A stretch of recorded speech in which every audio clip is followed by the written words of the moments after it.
نحمده ونستعينه ونستغفره ونعوذ بالله من شرور أنفسنا ومن سيئات أعمالنا من يهده الله فلا مضل له ومن يضلل فلا هادي له أشهد أن لا إله إلا الله وحده لا شريك له وأشهد أن محمدا عبده ورسوله صلى الله عليه وعلى آله وصحبه وسلم.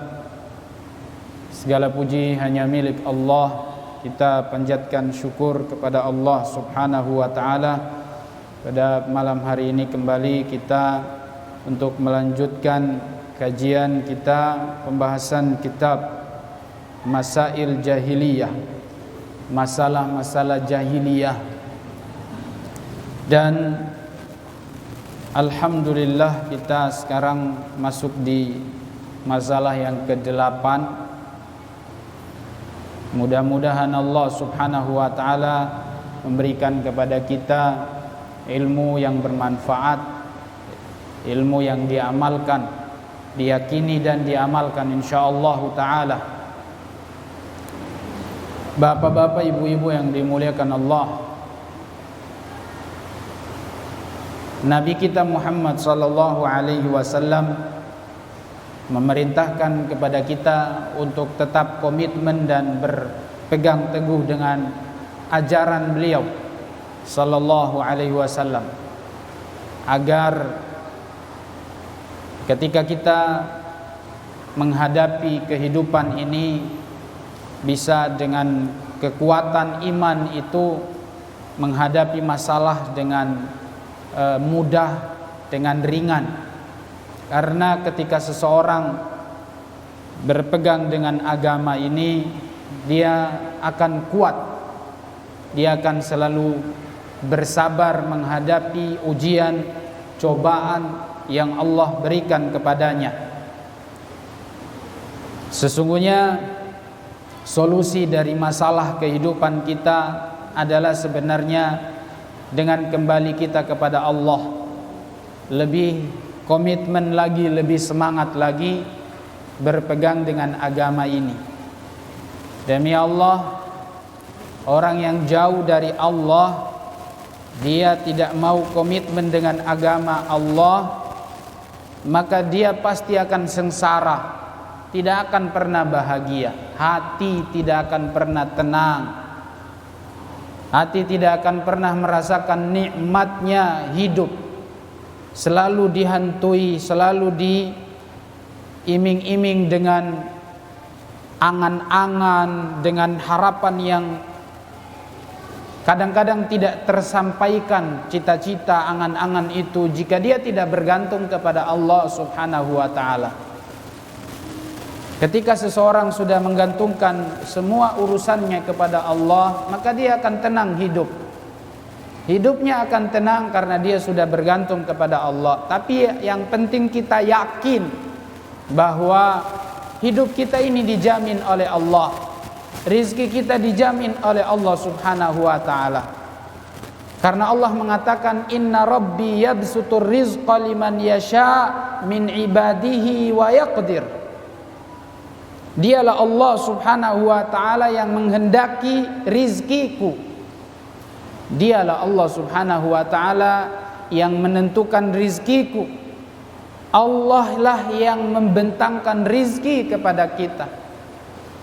Maka hidup ini jangan terlalu tersiksa dengan dunia.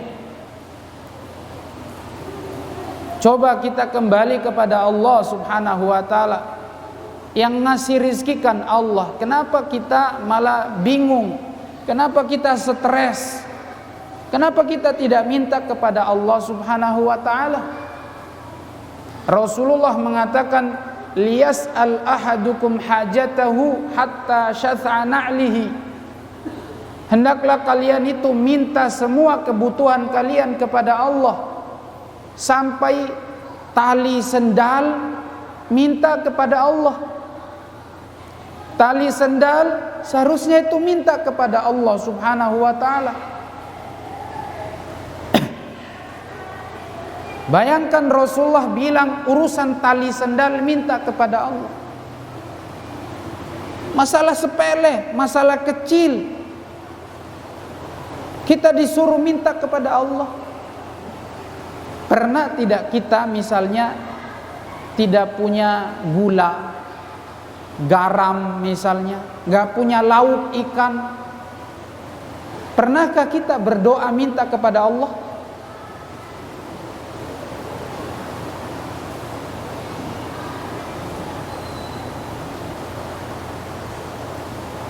Pernah gak minta kepada Allah garam, gula? Maka jangan tersiksa dengan hidup ini dengan terlalu banyak memikirkan urusan dunia kita, sampai-sampai berdoa minta rizki saja tidak, berdoa minta rizki kepada Allah tidak, sampai tidak terpikirkan kalau ini kita minta kepada Allah. Bayangkan tuh, Rasulullah bilang tali sendal kalau putus minta sama Allah, masalah kecil. Kenapa untuk urusan-urusan besar kita tidak minta kepada Allah? Ya, maka di sini saya ingatkan diri saya dan kita semuanya, kita ini manusia yang memang hidup di dunia butuh dengan rezeki, makanan, minuman, pakaian, itu kebutuhan kita. Tapi jangan stres, jangan terlalu dirundung pikiran tentang dunia ini.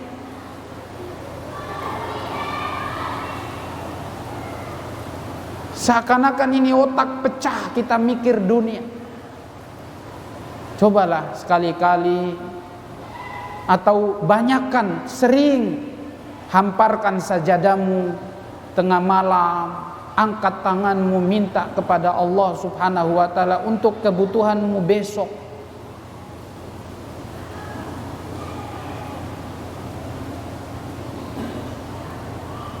Karena kita tidak pernah menggantungkan hidup kita kepada Allah. Kita gantungkan hidup kita pada kerjaan kita, dagangan kita. Kalau nggak dagang, makan apa? Ya Rob.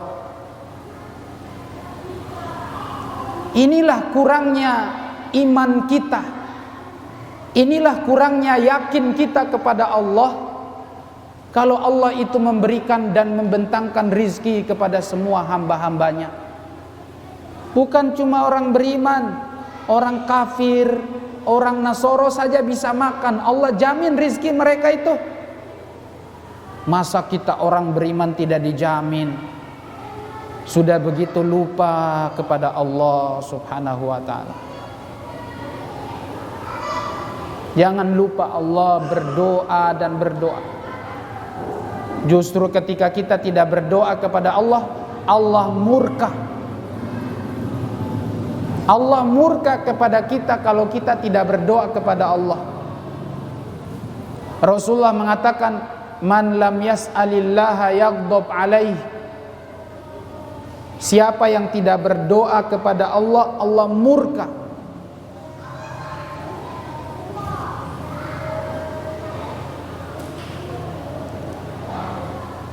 Siapa di sini yang rajin rutin tahajud tiap malam? Mungkin takut ria, insyaallah. Saya husnudzon, insyaallah. Jangan lupa berdoa pakai bahasa kita. Hati jadi tenang kalau sudah minta kepada Allah. Dan jangan kecewa, sedih kalau belum dikasih. Kalau belum dikasih jangan sedih, suudzon, buruk sangka kepada Allah. Jangan. Justru kalau kita suudzon, Allah balas suudzon itu dengan suudzon kita. Karena kita suudzon kepada Allah, berusaha Allah nggak ngasih, memang benar nggak dikasih. Tapi kalau kita baik sangka pada Allah, Allah kasih.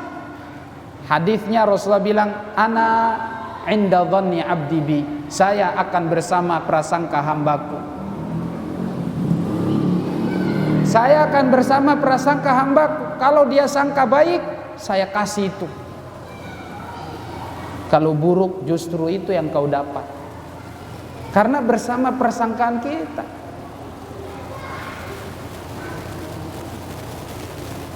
Maka mudah-mudahan kita tidak terlena dengan dunia ini. Demi Allah, dunia ini tidak ada apa-apanya. Dunia ini kecil, sedikit. Wal akhiratu khairul laka minal ula. Akhirat lebih baik daripada dunia. Kalau orang yang terakhir masuk surga dapat bagian 10 kali lipat dunia, bagaimana dengan orang yang masuk surga pertama kali? Dalam hadis riwayat Imam Muslim disebutkan tentang cerita, riwayat Bukhari Muslim, cerita tentang orang yang terakhir masuk surga. Dia terakhir keluar dari neraka.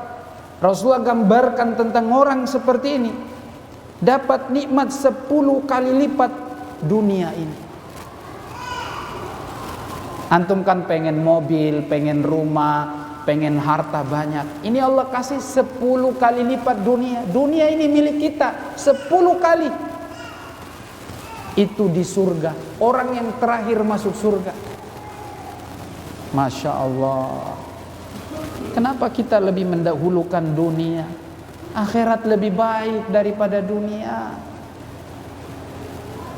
Di sisi lain, orang yang masuk neraka, adab yang paling ringan itu kan kalau dipakaikan sendal ubun-ubun meleleh.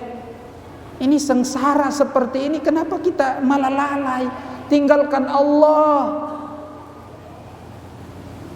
Sedih rasanya ya, hidup kita nih kok terlalu sibuk dengan dunia dan dunia. Wallah, rugi. Sayang sekali umur kita cuma 60 tahun di dunia tidak dimanfaatkan untuk ibadah kepada Allah. Belum juga cukup mungkin waktu kita di dunia ini, bekal perjalanan kita untuk menuju akhirat sampai masuk surga itu kan panjang. Kalau enggak sampai bekal tidak cukup, apa yang mau kita harapkan di sisi Allah Subhanahu wa ta'ala? Dunia ini kan cuma tempat untuk berlalu, singgah sebentar. Kata Rasul sallallahu alaihi wasallam, "Innamad dunya karajul karakibin yastadhillu tahta syajarah." Dunia ini seperti orang yang berjalan safar. Lalu ketika di tengah jalan kepanasan, dia berteduh di bawah pohon. Selesai panas hilang, dia lalu melanjutkan perjalanan lagi. Sebentar saja. Maka jangan buat istana di bawah pohon, karena hidupmu, waktumu di bawah pohon itu cuma sebentar. Jangan buat istana di bawah pohon itu. Buat istana di tempat tujuanmu yang terakhir, akhirat. Kenapa kita malas beribadah kepada Allah? Karena kita sudah bangun istana di dunia, sehingga tidak lagi ingin untuk bangun istana di akhirat.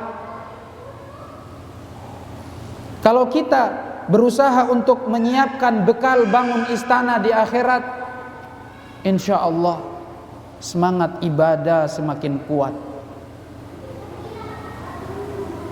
Takut kepada Allah, yakin. Mudah-mudahan Allah Subhanahu wa ta'ala menguatkan kita menghadapi hidup di akhir zaman ini yang diuji dengan berbagai macam ujian. Harta jadi ujian, kedudukan jadi ujian, banyak. Belum lagi musibah yang menimpa kita, sakit-sakitan, ujian. Rizki sedikit disempitkan, itu ujian. Sabar. Begitulah hidup orang muslim, orang mukmin. Hidup akan menjadi indah ketika dia bersabar menghadapi ujian itu. Dan pasti inna ma'al usri yusra. Setelah kesulitan pasti ada kemudahan. Tidak selamanya kita hidup sengsara, tidak selamanya kita hidup sulit. Insya Allah pasti ada jalan yang terbaik dengan takwa kepada Allah.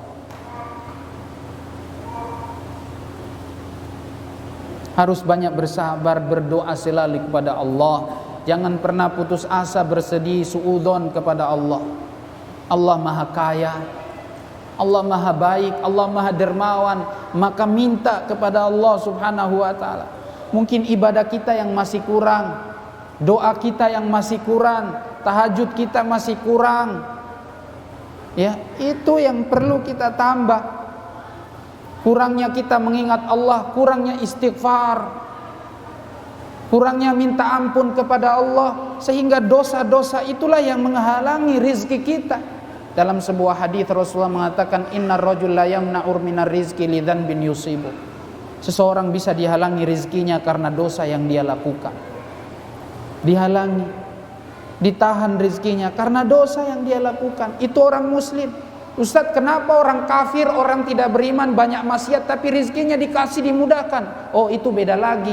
Ini khusus kalau orang kafir. Rasulullah bilang apa? Idza ra'aitallaha yu'til 'abda 'ala ma'asihi fa innama istidrajun. Kalau engkau lihat ada orang kafir pelaku maksiat bergelimang dengan dosa, Allah limpahkan rizkinya luas, banyak harta. Oh, itu kata Rasulullah jebakan. Itu dodeso. Dia sedang masuk dalam jebakan. Tapi dia tidak tahu kalau orang muslim, orang mukmin melihat itu adalah jebakan. Maka jangan tertipu, jangan terpedaya. Sabar, tetap di atas jalur aturan Allah Subhanahu wa taala. Yang perempuan, ibu-ibu, ya, jangan mungkin kalau disuruh pakai jilbab dia merasa berat. Malas Ustaz, gerah Ustaz, panas. Iya, lebih baik panas di dunia daripada panasnya neraka. Lebih baik panasnya dunia daripada panasnya neraka. Karena tidak ada yang bisa sanggup dengan panasnya neraka. Jangan coba main-main. Coba ibu-ibu sering-sering kalau masak, dekatkan wajahmu ke tungku. Bagaimana panasnya api dunia. Itu belum ada apa-apanya. Belum ada apa-apanya. Sanggup kita kalau tangan kita terbakar? Jangankan terbakar, minyak mendidih kena tangan kita, bataria sampai ampung. Itulah dunia, belum ada apa-apanya. Maka lebih baik kita gerah di dunia daripada gerah dan kebakaran nanti di akhirat sana. Sebelum kita menyesal, semua orang akan menyesal. Semua orang akan menyesal ketika nanti dia dimasukkan di akhirat kalau dia masuk neraka. Dia mengatakan, qala rabbirji'uni la'alli a'malu salihan fima taraktu. Ya Rabb, kembalikan aku ke dunia. Saya ingin beramal soleh. Dulu saya tinggalkan. Saya mau pengen jadi orang baik. Tapi itulah penyesalan, hanya penyesalan, tidak ada manfaatnya. Teman-teman, bapak-bapak, ibu-ibu yang dimuliakan Allah, sebagai muqaddimah itu saya ingatkan saya dan kita semuanya, mudah-mudahan kita kuat untuk menghadapi kehidupan di akhir zaman ini. Banyak bersabar dan jangan pernah putus asa. Selalulah husnudzon, yakin bahwa kita yang berpegang dengan agamanya, kita pasti akan dimudahkan urusannya, dibahagiakan oleh Allah dunia dan akhirat. Insya Allah orang yang mencari akhirat yang diutamakan, pasti Allah akan mudahkan hidupnya. Walaupun tentunya dia tidak lupa untuk urusan dunianya. Jangan lupa dunia, tetap kerja, tetap ikhtiar. Tapi yang pertama adalah akhirat. Itu adalah barometer di dalam hidup ini. Kemudian pada malam hari ini insya Allah kita akan bahas tema kita yang sudah kita sampaikan. Temanya apa? Apa temanya? Sudah dibagi ke antum semua? Sudah di-share? Tema kita pada malam hari ini adalah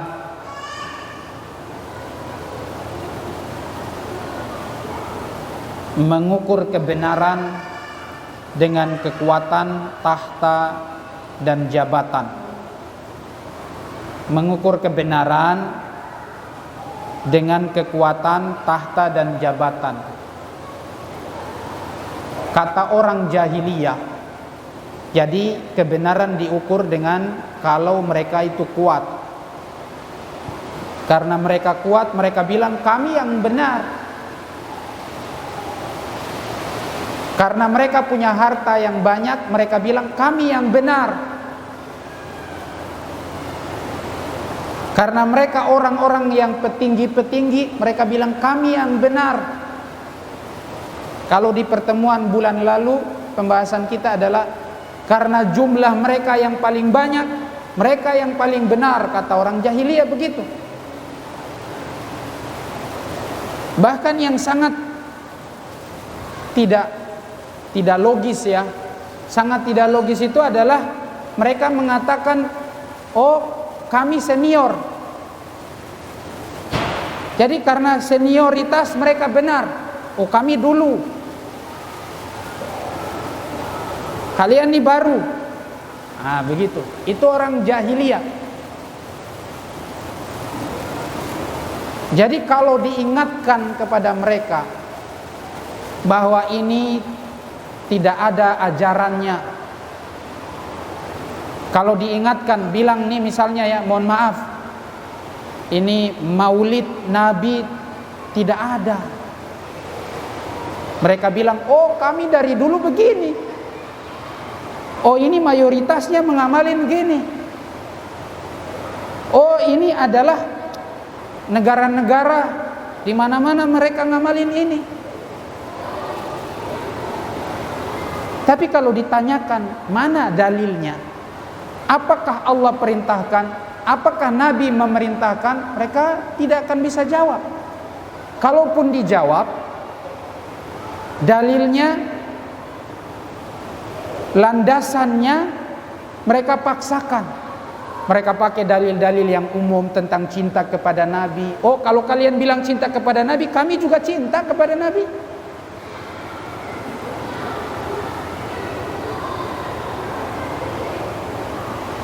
Kalau ditanyakan kepada mereka dalilnya, palingan dalil yang umum yang mengatakan mencintai Nabi adalah bentuk keimanan.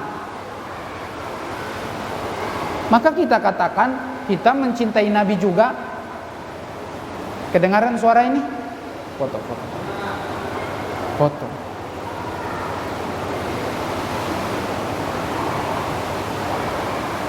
Tuh.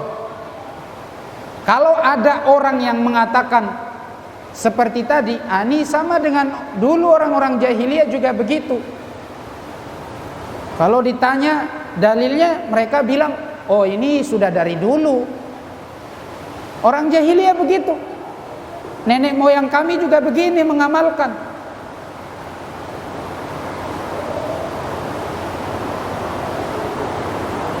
Mereka mengatakan falaula kana minal qurunil ula.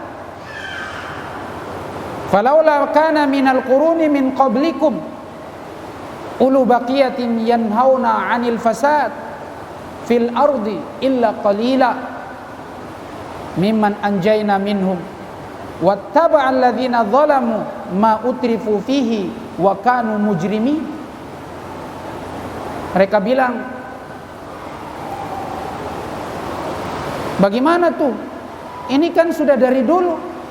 Kalau disampaikan ini agamanya, ini syariatnya, ini ajarannya, mereka bilang, oh kami dari dulu sudah begini, turun temurun.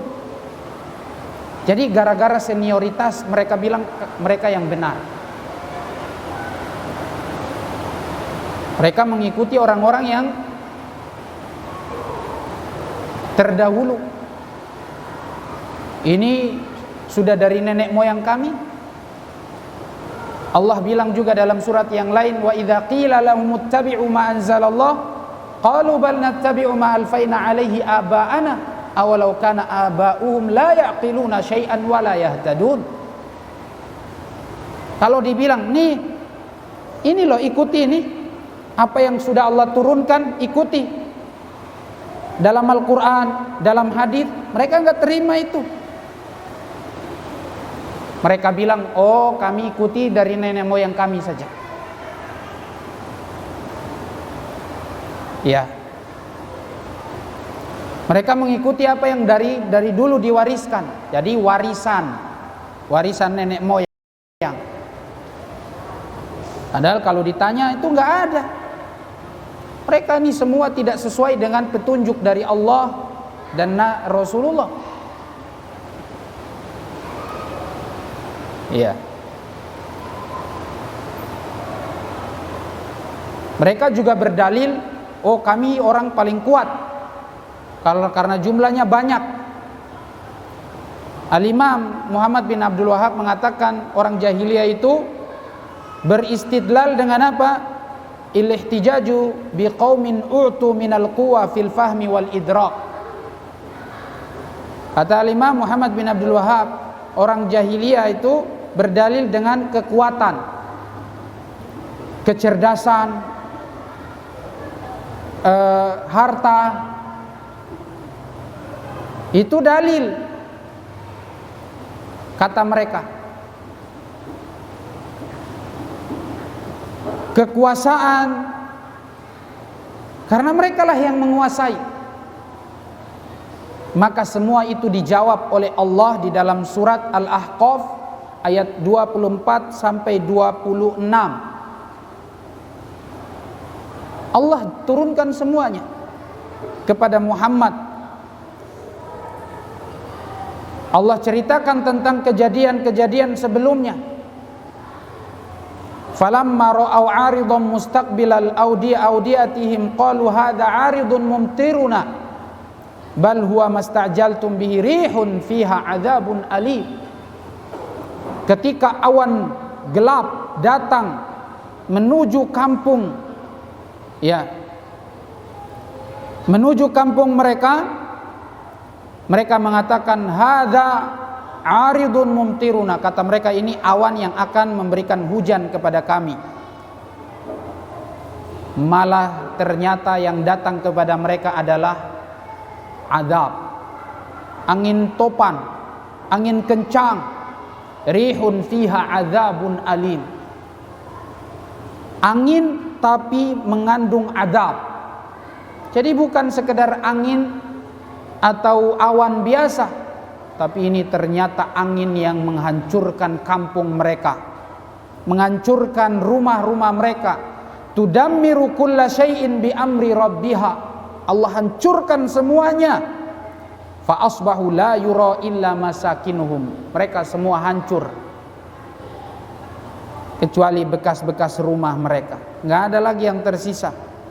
Kadzalika najzil qaumal mujrimin, itulah balasan bagi mereka-mereka yang membangkang. Walaqad makkannahum fima in makkannakum fihi wa ja'alna lahum sam'an wa absara wa af'ida fama aghna anhum sam'uhum wala absaruhum wala af'idatuhum min syai' idh kanu yajhaduna bi ayatillah wa haqa bihim ma kanu bihi yastahzi'un. Padahal dulu sebelum azab tadi itu turun pada mereka, mereka dimakmurkan, hidup mereka enak-enakan, ya.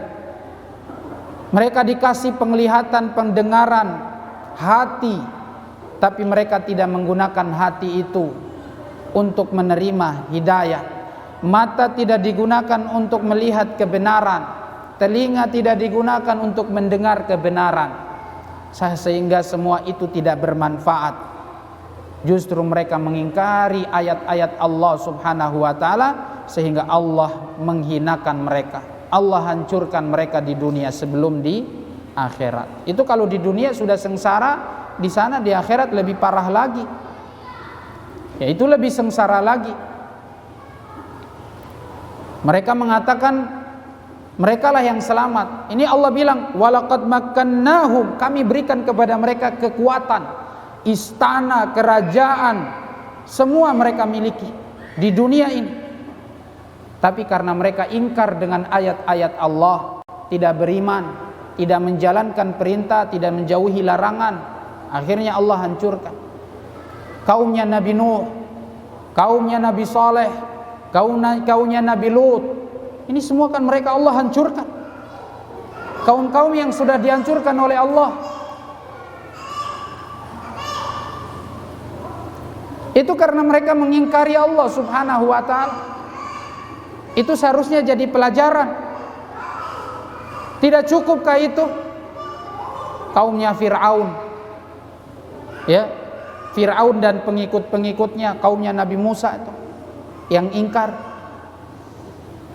Kaumnya Nabi Lut. Kaumnya Nabi Lut itu lebih sadis lagi.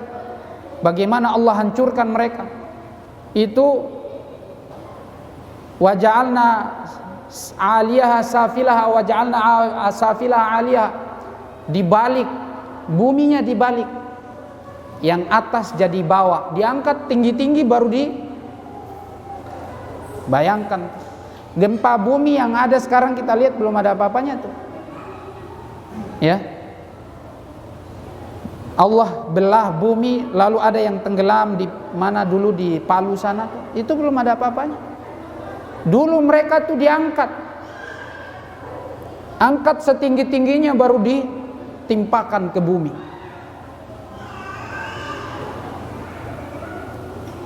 Ahli sejarah menyebutkan laut mati yang ada di Yordania sana, ya, alhamdulillah sudah lihat itu luasnya tuh gak bisa jauh, pandangan kita tuh sampai habis selesai itu. Itu laut mati namanya, laut paling asin sedunia, laut mati. Itu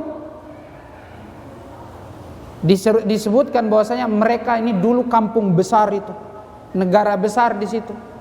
Mereka dihancurkan, dibinasakan oleh Allah. Di kampung itu sudah.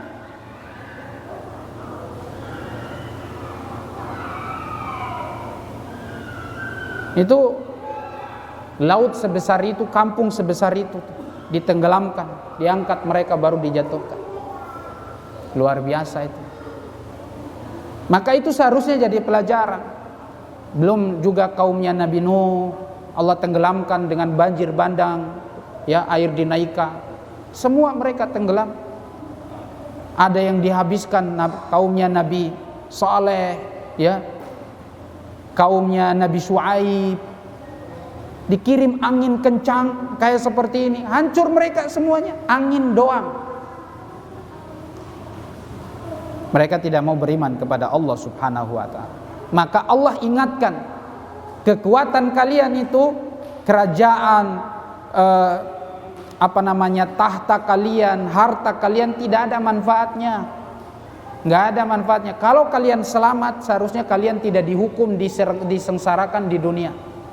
Kalau kalian memang itu benar, nih, kalian orang-orang musyrikin jahiliyah itu sama dengan orang-orang itu dulu. Maka kalau kalian mengatakan bahwasanya karena kalian paling banyak, kalian paling kuat, kalian paling kaya, kalian menguasai, kalian yang benar, maka itu tidak benar. Iya. Bagaimana itu umat-umat terdahulu, mereka itu lebih kuat-kuat lagi, badannya lebih besar-besar lagi, lebih hebat-hebat lagi. Dulu Nabi Adam sampai Nabi Nuh, manusianya setinggi 30 hasta, 60 hasta, maaf. 60 hasta itu sekitar berapa? 30 meter mungkin. Itu manusianya setinggi itu. Mereka lebih hebat-hebat, lebih kuat-kuat. Tapi tidak ada mereka yang selamat. Allah hancurkan mereka, diadab di dunia sebelum di akhirat sana. Ya. Mereka juga mengatakan karena mereka kaya, mereka yang benar. Padahal kekayaan tidak menjamin orang selamat. Tuh Qarun, orang paling terkaya di zaman itu. Mungkin kata para ulama, mungkin sudah tidak ada lagi orang yang paling kaya dari Qarun. Karena kuncinya doang, kunci ini itu baru bisa diangkat dengan 12 orang. Yang mikul kuncinya itu 12 orang. Baru di zaman itu manusia raksasa semua. Kalau kita ini kan kecil-kecil, mungkin kita 500 orang baru bisa angkat itu. Kuncinya doang. Itu apa yang ditaruh di dalam itu? Itu manusia terkaya di dunia. Allah tenggelamkan dia di dalam bumi. Apa harta bisa menjamin orang selamat? Sebenarnya Kebenaran itu bukan karena kita jumlahnya banyak, punya karena kita kaya, karena kita lebih kuat, karena kita lebih dahulu, karena kita lebih senior. Bukan itu. Kebenaran itu apa yang datang dari Allah kepada Rasulullah, itu kebenaran. Quran sama hadis. Jadi kalau misalnya disodorkan kepada kita, ini loh dalilnya, udah terima. Itu kebenaran. Walaupun di masa sekarang kita sulit menerapkannya. Gimana nanti kata orang? Gimana nanti dilihat orang? Kalau itu alasan kita yang memang gak akan pernah bisa kita mengamalkan. Maka memang sekali lagi hidup di akhir zaman ini harus sabar. Ya, tetap semangat. Apa yang sudah ada di dalam Al-Quran, dalam hadis kita amalkan, selalu berharap insya Allah Allah akan tolong kita, Allah akan memuliakan kita, karena orang yang menolong agama Allah pasti akan ditolong. Walladzina jahadu fina lanahdiyannahum subulana. Siapa yang berjuang bersungguh-sungguh menolong agama kami, maka kami akan tolong mereka. Ya, itu janji Allah. Allah akan muliakan kita. Jadi ini yang bisa saya sampaikan pada kesempatan malam hari ini. Sudah adzan? Sudah lewat 2 menit. 2 menit lagi. Ya. Jadi kalau tadi ya, kekuatan, harta, jabatan itu adalah patokan kebenaran, ini sangat tidak logis, tidak ilmiah. Ya, karena bukti-bukti yang sudah pernah terjadi di zaman dahulu, mereka kalau dibilang paling kaya, ya mereka paling kaya, paling kuat, ya mereka paling kuat. Ya, mereka lebih menguasai dunia di zaman itu. Bayangkan batu gunung tuh, batu gunung setinggi itu dijadikan rumah. Antum pernah lihat ada foto Madain Soleh, perkampungan Nabi Soleh dan kaumnya tuh. Antum kalau di foto, antum mungkin tiang rumahnya itu, gunungnya itu, antum kelihatan kecil sekali. Manusia berdiri kecil sekali. Itu tinggi sekali. Mereka dulu tidak ada derek, tidak ada eksavator, tidak ada itu mobil penghancur batu, gak ada. Dulu mereka dipahat pakai tangan. Gunung batu lagi, gunung batu bukan gunung tanah, gunung batu dipahat sama mereka jadi rumah. Rumah nih bisa masuk, ada lorong kamarnya, ada ini, dipahat sama mereka.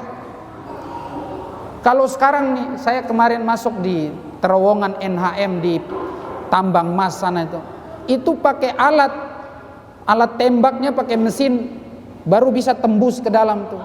Itu kayak robot. Tuh kita bisa bayangkan bagaimana dulu di zaman nabi-nabi yang diutus dulu tuh. Kaumnya itu luar biasa tuh, gunung batu dipahat, bikin rumah. Masya Allah. Jadi kekuatan mereka lebih besar, kekayaan mereka mungkin lebih unggul. Kemudian kalau dibilang mereka jumlahnya mereka lebih banyak, ya. Nabi Nuh berdakwah 950 tahun, yang ikut kepada dia jumlahnya sedikit sekali. Tapi tetap yang lebih kuat Nabi Nuh, walaupun jumlahnya sedikit. Allah selamatkan dia dengan pengikutnya yang banyak mati semua. Itu berarti patokan kebenaran bukan karena mereka yang jumlahnya banyak, bukan karena mereka lebih dahulu senior, bukan karena paling kaya, bukan karena paling kuat, tidak. Tapi bagaimana kesesuaian kita mengikuti ajaran yang turun dari Allah kepada Rasulullah sallallahu alaihi wasallam. Semoga kita bisa istiqomah, bisa kuat mengikuti apa yang sudah digariskan di dalam Al-Quran dan di dalam hadis Rasul sallallahu alaihi wasallam. Demikian ini yang bisa saya sampaikan, lebih dan kurangnya mohon maaf. Sesi tanya jawab insyaallah setelah salat Isya. Saya tutup dengan doa kafaratul majlis. Subhanakallahumma wa bihamdik, asyhadu an la ilaha illa anta, astaghfiruka wa atubu ilaik. Assalamualaikum warahmatullahi wabarakatuh. Bismillah. Assalamualaikum warahmatullahi wabarakatuh. Alhamdulillahi wassalatu wassalamu ala Rasulillah wa ala alihi wa sahbihi wa man wala. Allahumma inna nas'aluka ilman nafi'an wa rizqan tayyiban wa amalan mutaqabbala. Allahumma anfa'na bima 'allamtana wa 'allimna ma yanfa'una wa zidna ilman.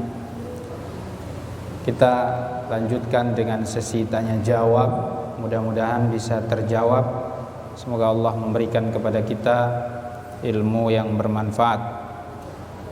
Kemudian yang pertama, apakah merapatkan saf adalah bagian dari rukun salat? Merapatkan saf adalah bukan bagian dari rukun.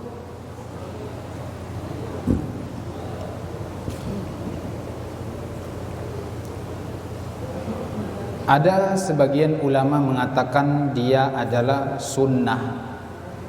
Merapatkan saf itu adalah bagian dari sunnah, karena banyak dalil yang menjelaskan tentang keutamaan untuk merapatkan shaf. Untuk merapatkan shaf, kata Rasulullah, fa inna taswiyatas sufufi min tamamis shalah.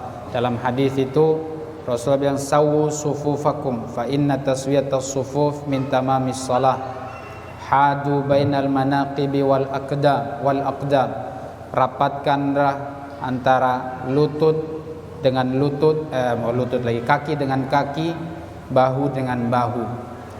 Luruskanlah saf, karena semua itu adalah merupakan kesempurnaan dari solat kita, kesempurnaan dari solat berjamaah. Lalu ada sebagian ulama yang berpendapat bahwa saf rapat lurus itu hukumnya wajib, karena ada larangan. Rasulullah bilang, la tada'u furujan lisyaitan, gak boleh tinggalkan ada celah untuk berdirinya setan di situ. La tada'u furujan lisyaitan, jangan biarkan ada celah, ada kosong untuk tempat setan. Ya. Dan perintah Rasulullah untuk hadu, satukan, hadu bainal manaqibi wal aqdam, satukan kaki dengan kaki, kemudian bahu dengan bahu. Maka dari sinilah kemudian merapatkan saf itu adalah wajib. Merapatkan saf adalah wajib. Bahkan ada sebuah hadis Rasulullah bilang, kalau ada orang sholat di belakang sendirian, tidak ada temannya, tidak sah itu sholatnya dia. Rasulullah mengatakan, la sholata limunfaridin khalfas shaf, tidak ada sholat, artinya tidak sah sholat seseorang sholat di belakang shaf sendirian. Maka ini keras sekali, sampai terhitung sah atau tidak apabila dia cuma sholat sendiri. Makanya harus ada temannya, dia rapat dengan yang lainnya. Solusinya adalah, kata para ulama, kalau dia sendirian, dia tarik salah seorang jamaah ke belakang. Tapi kalau ditarik harus yang faham, karena tarikon dia badepa ke belakang bahaya. Dia siku, oi, nggak jangan sabaran. Ya memang kalau orang faham insya Allah nggak ada masalah. Ketika ditarik ke belakang, oh berarti dia butuh teman. Jadi pokoknya jangan sendiri di belakang. Atau solusi yang lain, dia maju sampai berdiri di pinggir imam, di samping imam. Dia maju, dia berdiri di samping imam. Tapi kayaknya tidak ada yang praktek kayak gitu. Ngana bikin apa di sini? Ngana basisu sampai. Tapi ya ini solusi kata para ulama. Jadi paling ringan ya sudah ada satu jamaah di belakang, di depan ditarik mundur ke belakang. Baru yang nanti yang lain rapatkan. Ya. Hadisnya tarosu. Tarosu ternyata rapatkan, perintah. Nah, dari sini kemudian apakah kewajiban? Saya lebih pilih pendapatnya wajib merapatkan shaf itu. Dan memang tidak maksudnya kalau urusan dia melaksanakan sholatnya itu urusan, maksudnya itu urusan, ini beda lagi masalahnya maksudnya. Memang dia tidak maksudnya satu paket dengan sah atau tidak sholatnya. Sah sholatnya walaupun dia shafnya tidak rapat, namun dia berdosa meninggalkan shaf yang kosong. Dia harus rapat. Saya lebih memilih pendapat ini karena dalilnya perintahnya jelas kuat. Kemudian ada larangan, gak boleh tinggalkan kosong, ini tempat setan. Ya. Terus sekarang bagaimana kalau pandemi yang membuat kita ini tidak berani untuk rapat-rapat? Maka kalau memang itu dianggap darurat, apalagi di tempat yang mungkin penyebaran COVID-nya masih full, masih banyak, masih rawan, maka keadaan darurat boleh meninggalkan yang wajib, ya, untuk tidak melakukan yang wajib itu. Kalau memang itu darurat, jelas? Ya. Yang nanya siapa tadi? Sudah jelas? Ya, insyaallah ya. Tapi yang lain dapat manfaat gak ini insyaallah ya? Ya. Baik, bagaimana jika kita benar-benar bertauhid kepada Allah tetapi masih juga melakukan bid'ah? Apakah langsung dimasukkan neraka? Kena apa ini? Karena hisab. Neraka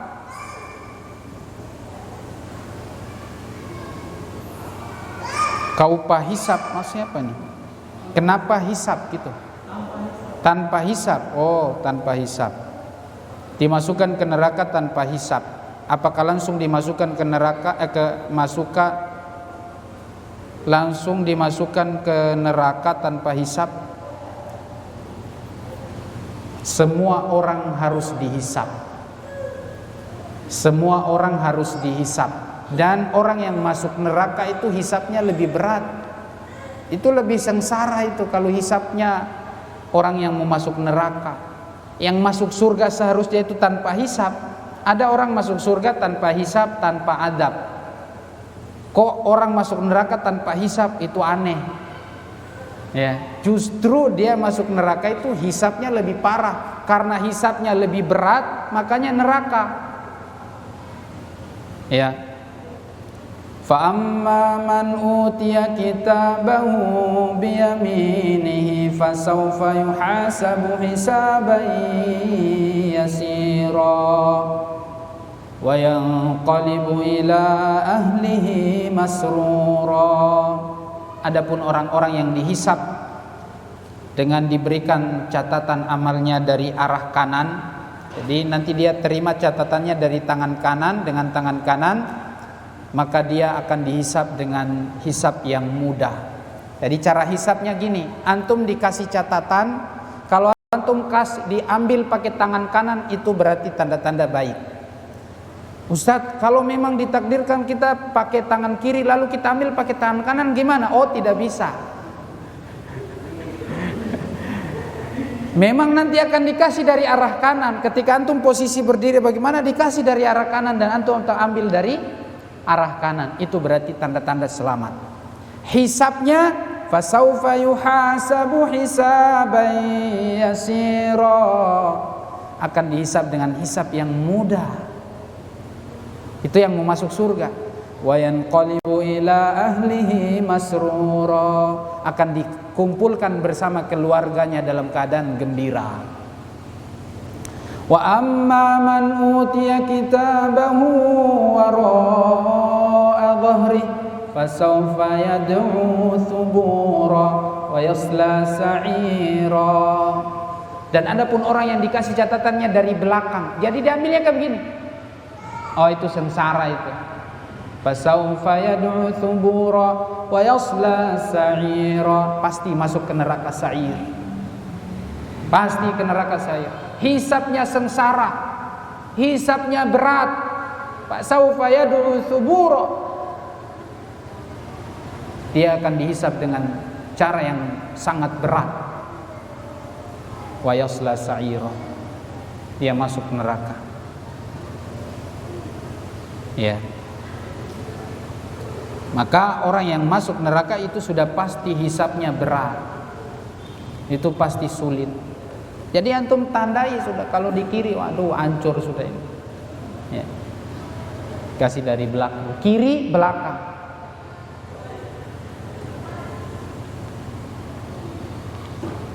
Mana tadi pertanyaannya?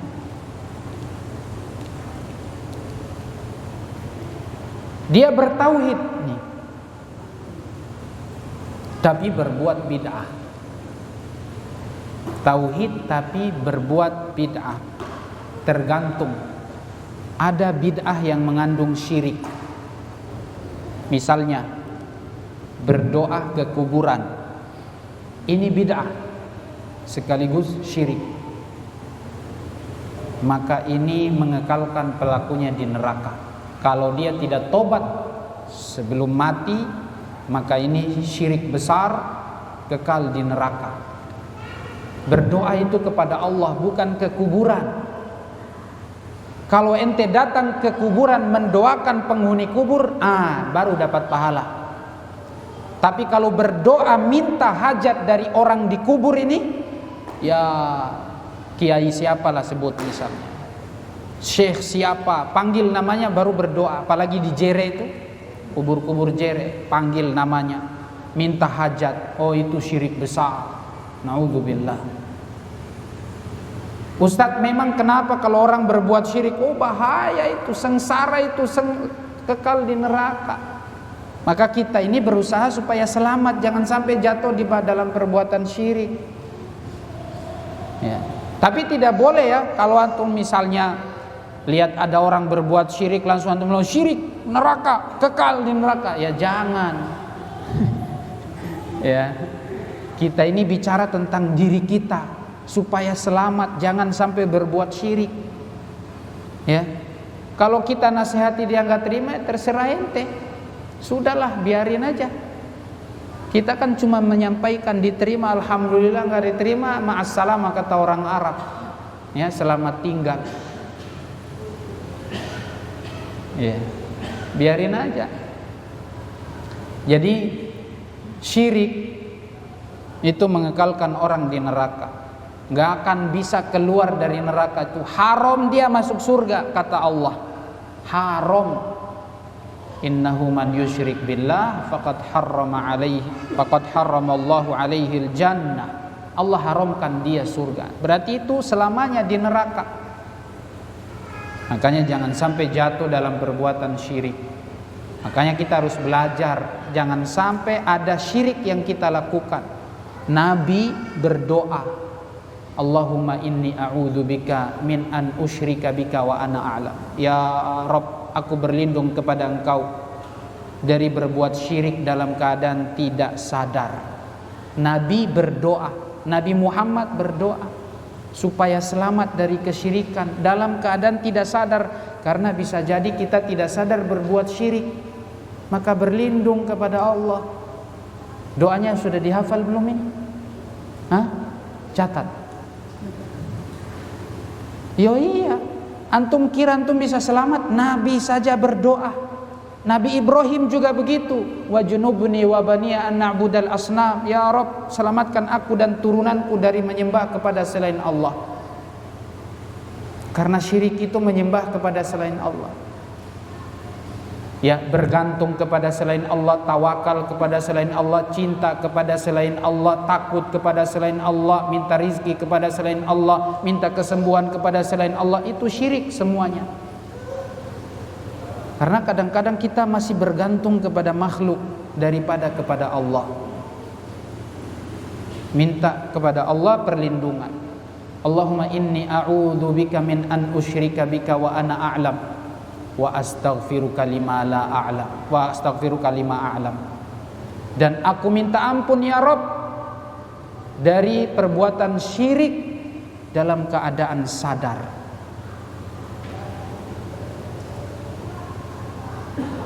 Mohon maaf, minta ampun dari perbuatan syirik dalam keadaan tidak sadar, dan minta perlindungan dari perbuatan syirik dari keadaan apa? Sadar.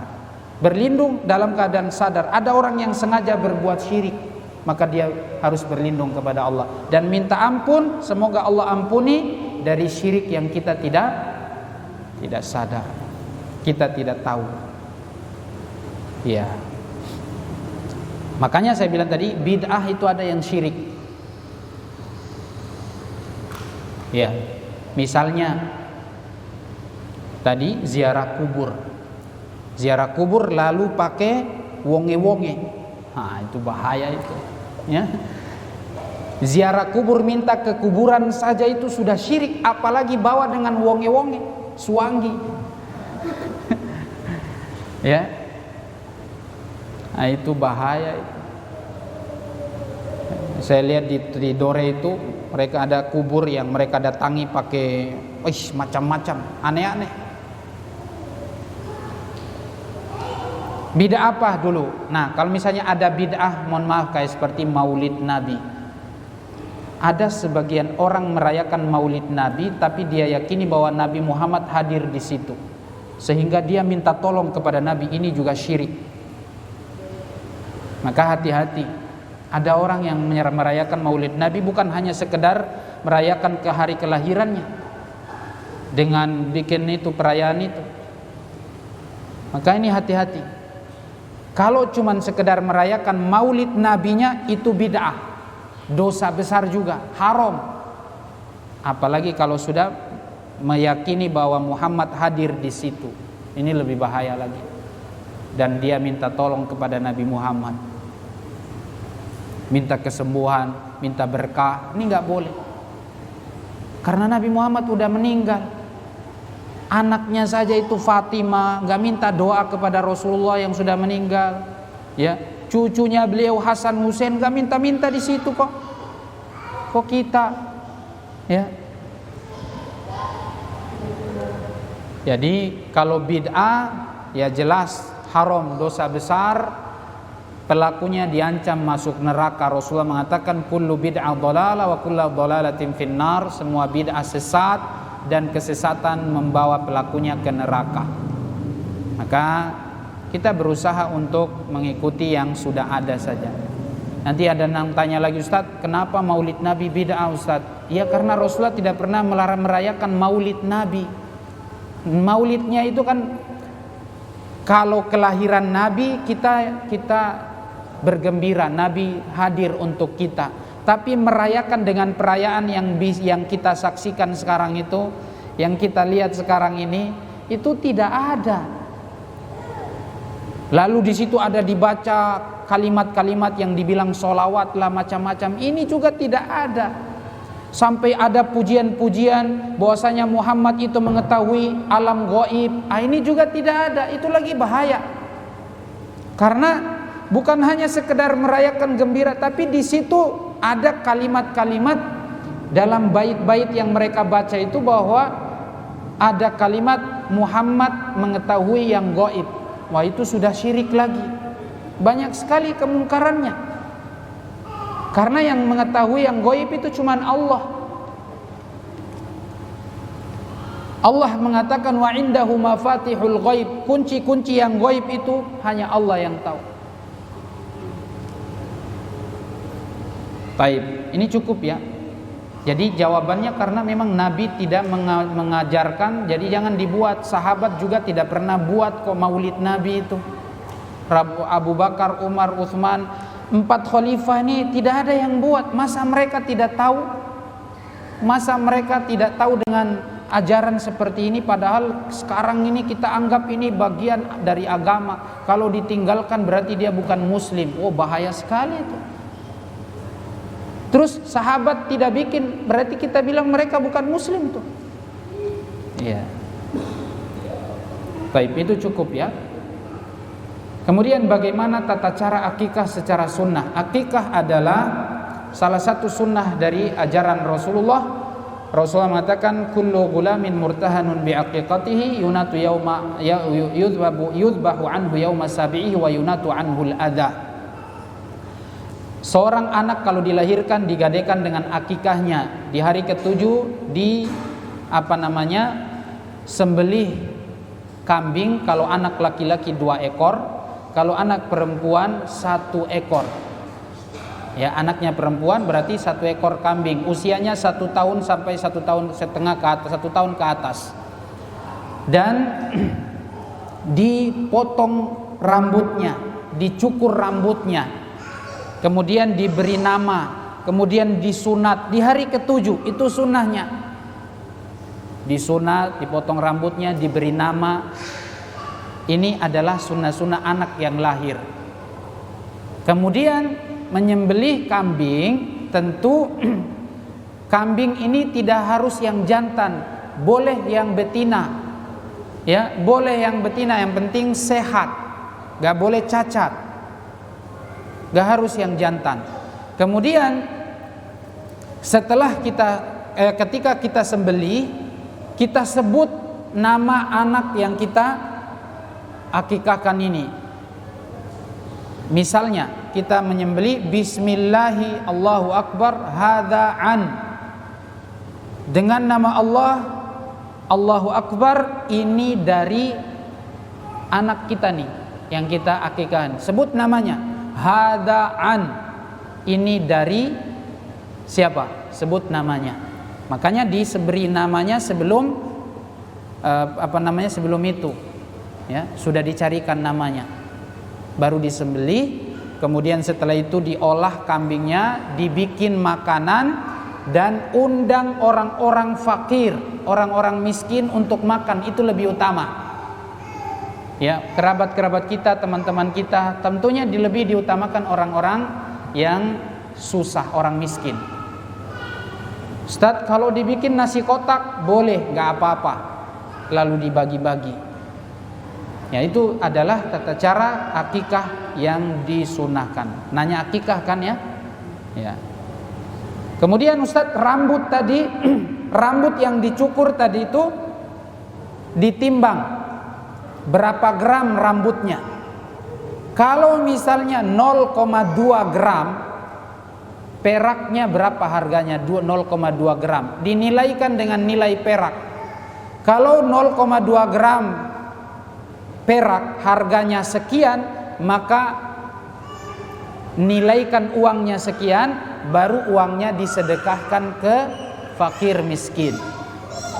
Itu adalah sunnah-sunnah yang dilakukan ketika anak kita lahiran. Baik.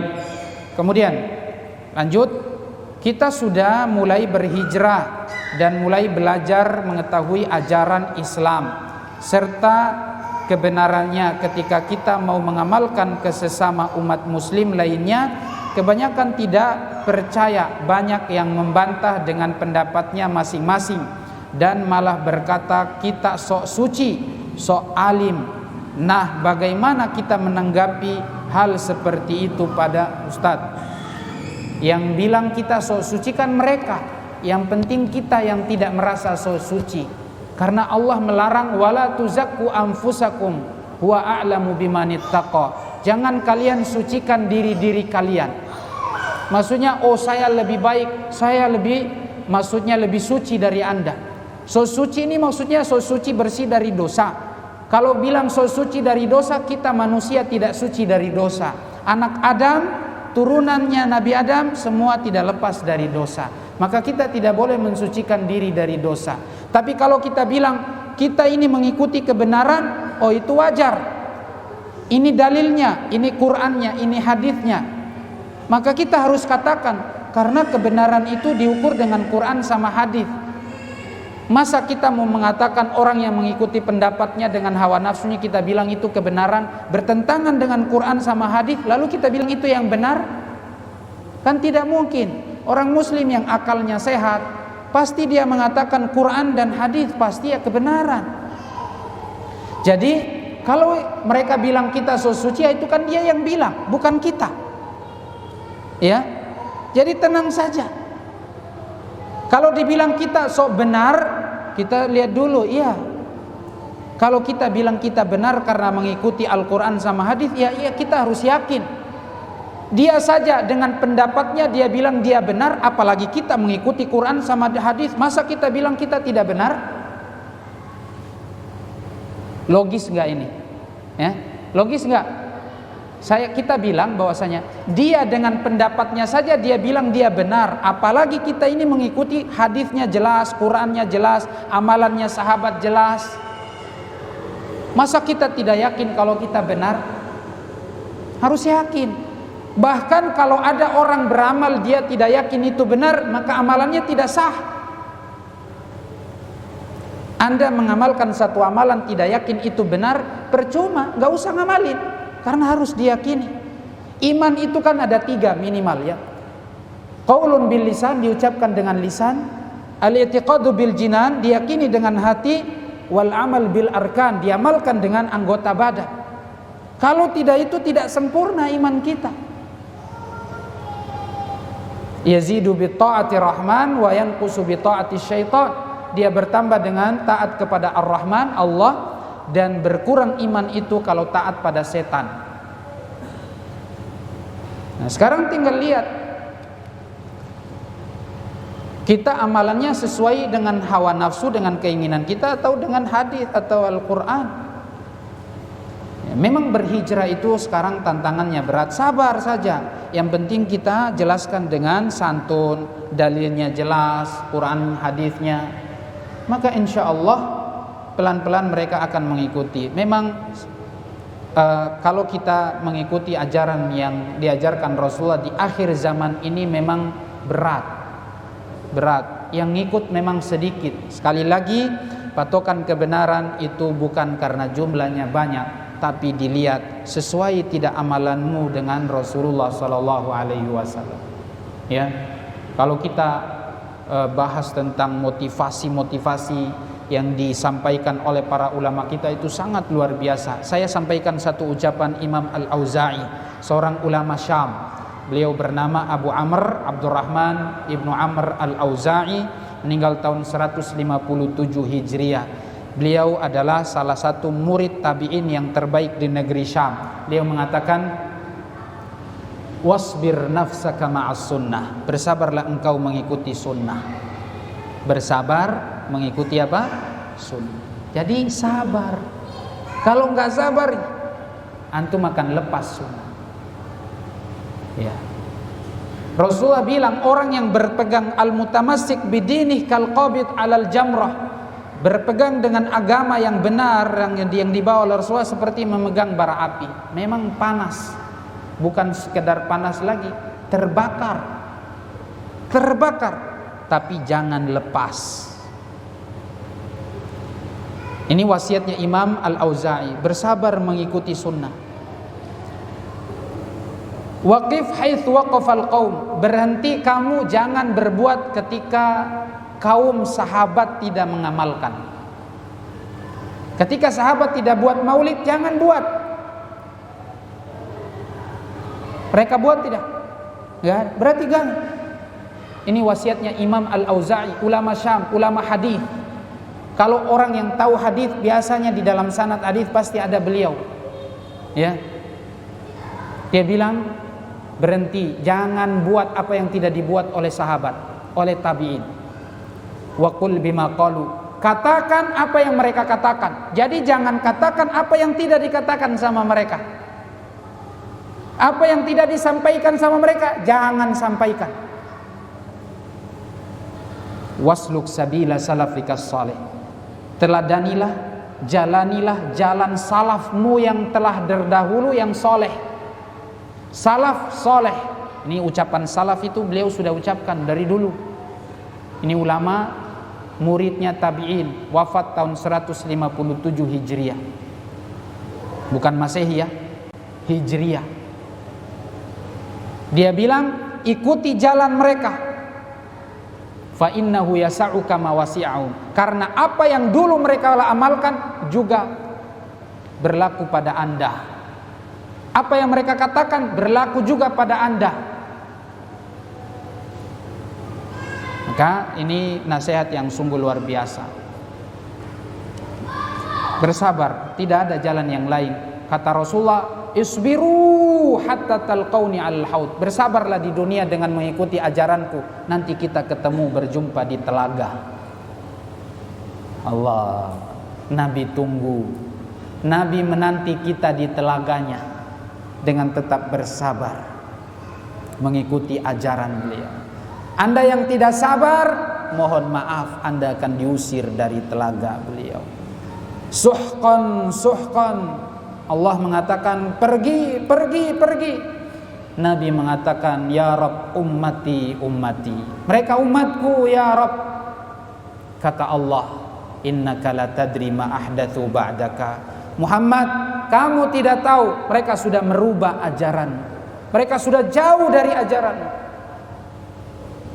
Dalam surat An-Nisa ayat 55 Allah mengatakan, fakaifa idza ji'na bikulli ummatin bisyahidin wa ji'na bika ala haula'i syahida. Muhammad, bagaimana ketika engkau nanti didatangkan umatmu semua, kami datangkan mereka ini menjadi saksi. Mereka menjadi saksi, apakah kamu sudah sampaikan ajaranmu yang benar atau tidak? Dan apakah mereka ini mengikuti apa yang kamu ajarkan atau justru mereka sudah keluar dari ajaranmu? Nabi membaca ayat ini, beliau menangis. Yang baca ayat itu adalah dulu Abdullah bin Mas'ud. Ketika beliau sampai di surat An-Nisa ayat ini, beliau terhenti dan menangis. Menangis karena beliau terharu. Bagaimana kalau nanti ada umatnya yang diusir? Kasihan mereka. Itu kalau sudah diusir itu celaka itu. Ciri-ciri neraka itu. Neraka. Kita diusir jamaah sekalian. Ya Rabb, kita sudah mengaku jadi umatnya dia. Lalu kemudian kita mau pengen bergabung, diusir sama Allah Subhanahu wa ta'ala. Sedih luar biasa. Antum tidak dianggap keluarga Ahlus Sunnah wal Jamaah, kamu diusir. Iya. Maka memang berat kita mengikuti ajarannya. Mudah-mudahan Allah kuatkan kita ya, selalu bersabar dan mati di atas sunnah. Amin ya rabbal alamin. Habis waktu, udah jam 9, pertanyaannya masih banyak nih. Bagaimana cara kita agar iman tidak luntur, tetap istiqomah dalam beribadah? Nah, tadi itu ya. Tadi saya di muqaddimah kan saya bilang jangan terlalu gantungkan urusan kita kepada makhluk. Coba kita ikut sertakan Allah di dalam hidup kita, bergantung selalu kepada Allah. Kemudian agar kita ini bisa istiqomah di dalam ibadah dan semangat beribadah, kita harus berusaha untuk meninggalkan dosa, maksiat. Mohon maaf, kita zaman sekarang ini banyak dosa yang mudah kita lakukan di media sosial. Di media sosial, Facebook, YouTube, Twitter, Instagram, banyak, mohon maaf, yang perempuan telanjang banyak. Ya. Yang laki-laki senang dengan yang begitu. Perempuan juga ngelihat yang laki-laki. Bahkan sekarang ada aplikasi-aplikasi yang bisa nyanyi-nyanyi kayak orang gila. Ya, goyang sana, goyang sini, komunikasi bebas. Ya, ini dosa. Nah itu semua itu seliweran. Karena kadang kita tidak sengaja lewat di Facebook kita, lewat di YouTube, lewat di manalah pokoknya Instagram. Kalau orang yang tidak peduli dengan itu, dia tidak, ini bukan makanan dia sehari-hari, dia lewat. Naudzubillah, astagfirullah, ya lewat. Tidak ada hatinya ke situ, sudah banyak istighfar. Kalau kita memang mau cari ilmu, dengarkan ceramah, baca artikel ilmiah, kita cari yang memang kita butuhkan. Jangan pas lihat, oh ini lagi bagus nih, pas telanjang. Ya, itu yang justru membuat hati kita jadi kotor. Dosa itulah yang membuat kita malas ibadah. Dosa itu yang membuat kita malas ibadah. Lewat segera tobat. Ya, kita tidak tahu ajal kita. Ini sekarang ini lagi banyak corona, ada anak muda yang dipanggil duluan kena corona meninggal. Atau memang bisa jadi itu karena cuman sebab saja dia memang sudah ajalnya. Kita tidak tahu ajal kita kapan. Mungkin tabrakan, mungkin celaka di mana, mati kita tidak tahu. Naudzubillah kalau dalam keadaan bermaksiat. Semoga Allah menjaga kita. Orang yang biasa berbuat dosa sembunyi-sembunyi, hati-hati, bisa mati dalam keburukan. Dia memang kalau berbuat dosa itu tidak mau dilihat orang, itulah dosa. Nah, hati-hati, orang kayak begini nih, maaf, bisa nanti diwafatkan dalam keadaan berbuat dosa. Anda mau? Kalau mati dalam keadaan berbuat dosa, naudzubillah, itu neraka itu sengsara itu. Ya, jadi istiqomah kuncinya adalah pertama tinggalkan dosa dulu, jauhi dosa maksiat. Yang wajib segera jalankan, yang sunnah tunaikan, tahajud, berdoa, minta ampun, istighfar. Wallahi antum kalau sholat tahajud, istiqomah, hati ini bahagia, tenang insyaallah, pikiran gak risau insyaallah. Hati tenang, bahagia walaupun hidup pas-pasan. Pas butuh, pas ada. Enak kan? Gak mesti harus kaya. Pas-pasan itu nikmat. Butuh ada. Apa sih kebutuhan kita yang memang kita butuhkan seperti itu? Butuh baju ada duit, butuh beras ada duit, butuh motor ada duit, butuh mobil ada duit. Antum saja yang belum butuh mobil nih. Coba kalau antum butuh, Allah kasih.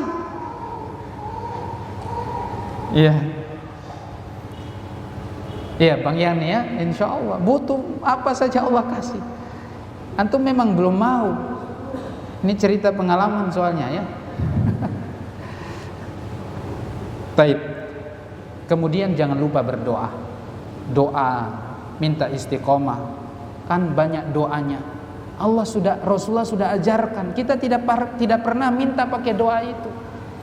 Doa sudah ada, tapi kita tidak berdoa. Ingat, orang murajin ibadah pun butuh pertolongan kepada Allah, ya, supaya istiqomah. Sudah hafal belum doanya? Ya, antum kalau mau minta supaya ini tetap istiqomah, hati tetap kuat, iman tetap kuat, pakai doa apa? Ya muqallibal qulub. Hati ini kan dibolak-balik nih, kadang naik, kadang turun. Itu iman begitu. Dibolak-balik sama Allah, maka minta supaya diteguhkan, ya muqallibal qulub tsabbit qalbi ala din. Dalam riwayat Muslim, ya musarrifal qulub sarrif qulubana ala ta'atik. Ya Allah yang membolak-balik hati ini, kokohkan kami di atas ketaatan. Minta kokohkan di atas ketaatan. Maka jangan main-main. Karena maksiat itu menggoda. Maksiat itu enak, menggoda, tapi cuma sebentar, sengsara di dunia akhirat. Tapi kalau orang beribadah, nikmat hati, bahagia, tidak risau, tidak galau, karena dia punya Allah. Ada urusan masalah, dia lapor kepada Allah. Coba ketika antum punya masalah hari ini, hamparkan sajadamu tengah malam, angkat tanganmu, panggil nama Allah, baru engkau minta kepada Allah subhanahu wa ta'ala. Tidak ada yang mustahil. Allah kuasa. Yakin. Antum karena tidak nyoba dan mungkin belum nyoba. Ya.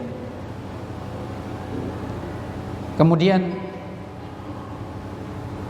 supaya istiqomah, mungkin juga cari teman-teman yang baik, duduk sama teman-teman yang baik. Kalau sudah hijrah, tinggalkan komunitas yang lama dulu. Bukan kita memang lupa, tapi hanya sekedar kalau cuman sekedar saling sapa ya boleh, tapi kalau duduk berteman berlama-lama sama dia jangan, tinggalkan itu. Satu grup usahakan keluar dari grup kalau memang grupnya itu banyak dosa, kirim yang aneh-aneh, maksiat, ya foto perempuan, lagu-lagu, bercanda-bercanda yang membuat kita ini jadi, ingat, bercanda, tertawa berlebihan mengeraskan hati. Kata Rasulullah, kathratud dhahki tumitul qalb, terlalu banyak tertawa, itu mematikan hati. Nah, jadi antum kalau nonton lawak kan ketawa terus tuh, ya, itu mematikan hati itu.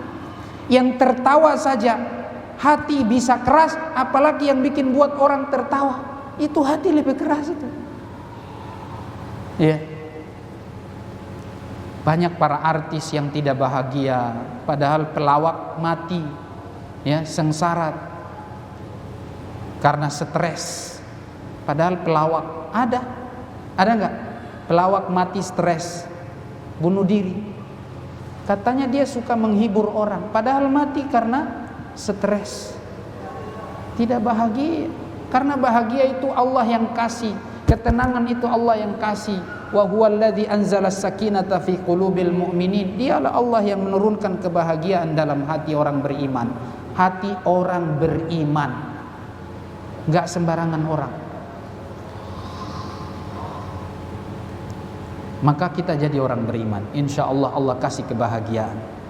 Jadi cari teman, ya, komunitas yang dulu tolong tinggalkan dulu, cari ini komunitas yang baru, sama-sama mereka, bergaul sama mereka, mungkin tanya-tanya sama mereka, silaturahim, ya, jangan ditinggalkan itu. Ini teman yang baik itu bisa membawa kita kepada kebaikan, istiqomah. Almaru ala dini khalili falyanzur ahadukum man yukhalil, kata Rasulullah. Seseorang itu bergantung pada teman agamanya, kepada agama temannya. Maka lihatlah siapa temannya.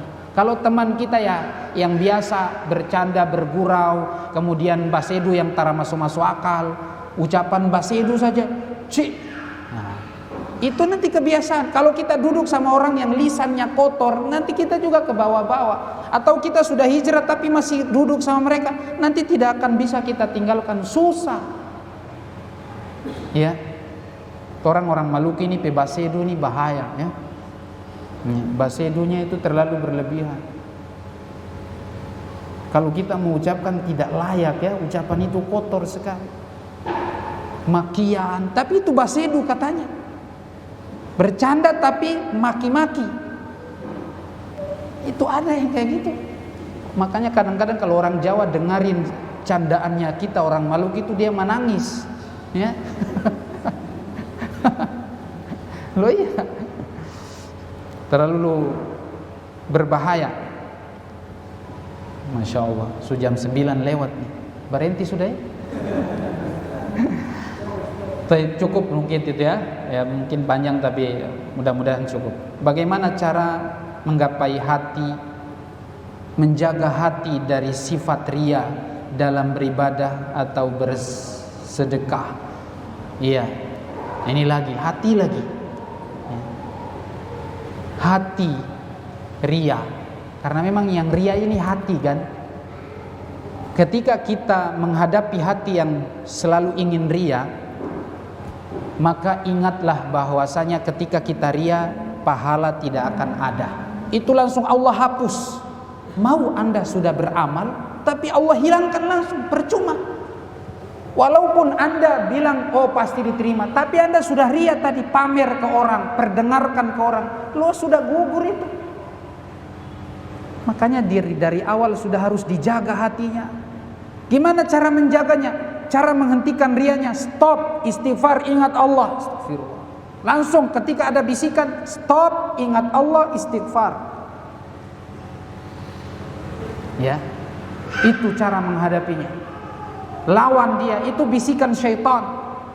Imam Ibnul Qayyim mengatakan melawan ria itu mulai dari sebelum beramal, sedang beramal, dan setelah beramal. Karena kadang-kadang setelah beramal pun masih ada bisikan. Misalnya orang yang sudah beribadah, habis umroh, sudah selesai ini, sudah Allah tutup, sudah alhamdulillah selesai, sudah nggak ada yang tahu. Tapi kemudian ada ungkit-ungkit bahas tentang Saudi, Madinah. Oh iya, waktu itu kita pas di sana itu, ya. Hati-hati tuh, hati-hati, ya. Hati-hati, jangan sebut-sebut kebaikan.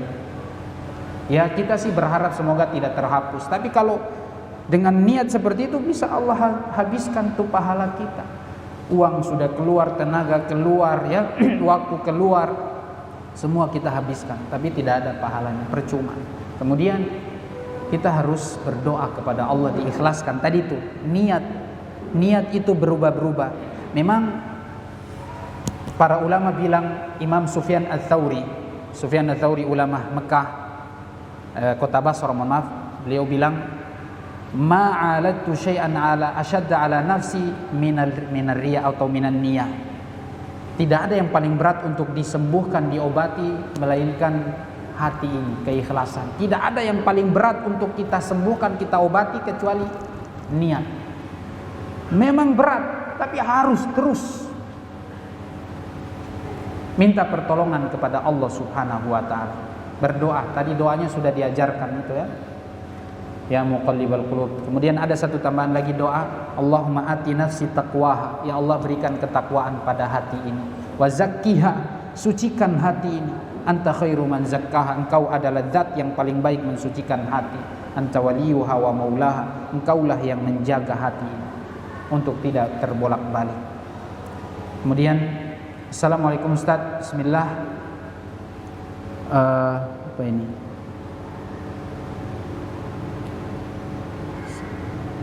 Kiat-kiat atau saran bagi kami kalau muslimin untuk terus istiqomah. Ini sudah cukup ya, sama saja insyaallah. Tadi istiqomah. Saya mau tanya, maaf kalau pertanyaan saya di luar tema.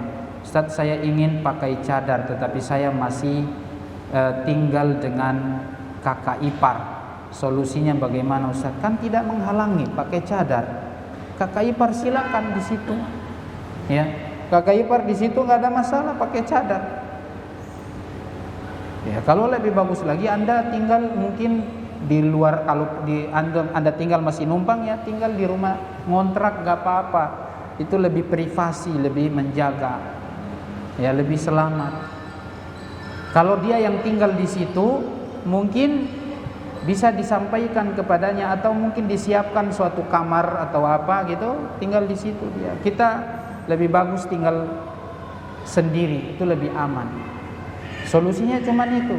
Kalau Anda mungkin mau leluasa di dalam rumah, ya, maka seperti itu. Atau mungkin di dalam rumah pakai jilbab biasa saja, nggak ada masalah. Maksudnya jilbab besar, tapi nggak pakai cadar, nggak apa-apa. Ya, walaupun memang harus pelan-pelan kita sampaikan. Yang namanya cadar ini masih berat ya di kalangan kita umat Islam. Jadi kita harus bersabar. Kalau misalnya nanti lama-lama kalau dia sudah bisa menerima, mungkin kita sampaikan kepada beliau agar dia tinggal di luar atau kita yang tinggal di luar, itu kan lebih bagus, lebih selamat. Karena yang namanya cadar, kata Rasulullah,